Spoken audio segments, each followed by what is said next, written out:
கர்த்தருக்குள் பிரியமானவர்களே, ஆகஸ்ட் 13 இன்றைய பனித்துளிகளின் தலைப்பானது ஆத்மீக மனநலம். வசனம் உபாகமம் 28வது அதிகாரம் 14வது வசனம். உன் தேவனாகிய கர்த்தரின் கட்டளைகளை கை கொள்ளவும் அவைகளின்படி நடக்கவும் அவைகளுக்கு செவி கொடுத்து வந்தால் கர்த்தர் உன்னை வாளாக்காமல் தலையாக்குவார், நீ கீழாகாமல் மேலாவாய்.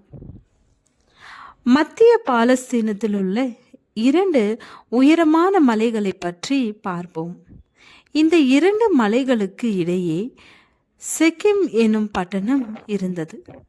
அதன் அருகே யாக்கோபின் கிணறு இன்றும் காணப்படுகிறது.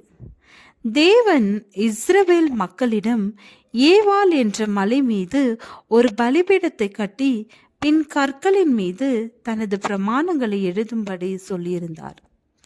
இஸ்ரவேலர்கள் 2 பிரிவுகளாக பிரிக்கப்பட்டு இம்மலைகளின் மீது நிற்பார்கள். தேவதாசனால் இந்த நியாய பிரமாணங்கள் வாசிக்கப்பட்ட பின் ஜனங்கள் அனைவரும் ஆமேன் என்று சொல்லுவார்கள். இது ஒரு புனித ஆராதனையாக நடத்தப்பட்டது. தேவனுக்கு கீழ்ப்படிந்து அவருடைய சித்தத்தை நமது வாழ்வில் நிறைவேற்றும் போது ஆசீர்வாதம் கிடைக்கிறது.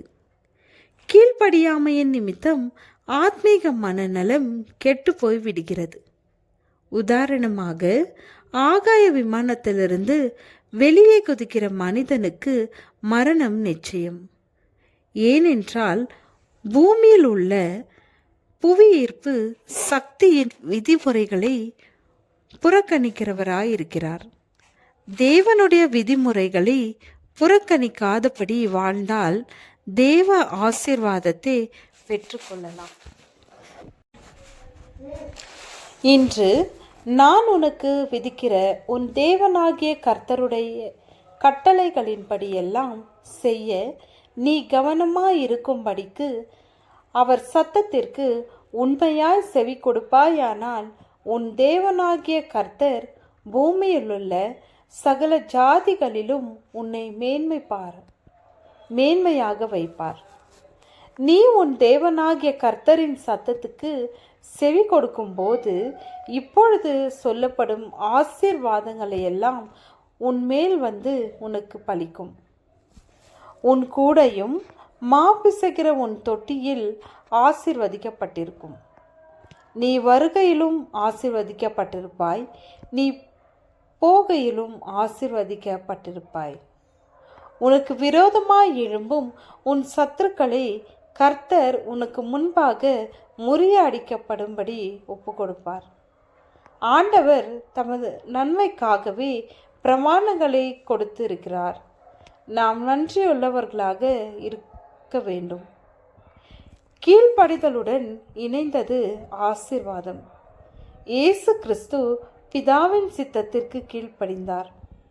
நாமும் கீழ்ப்படிவோம்.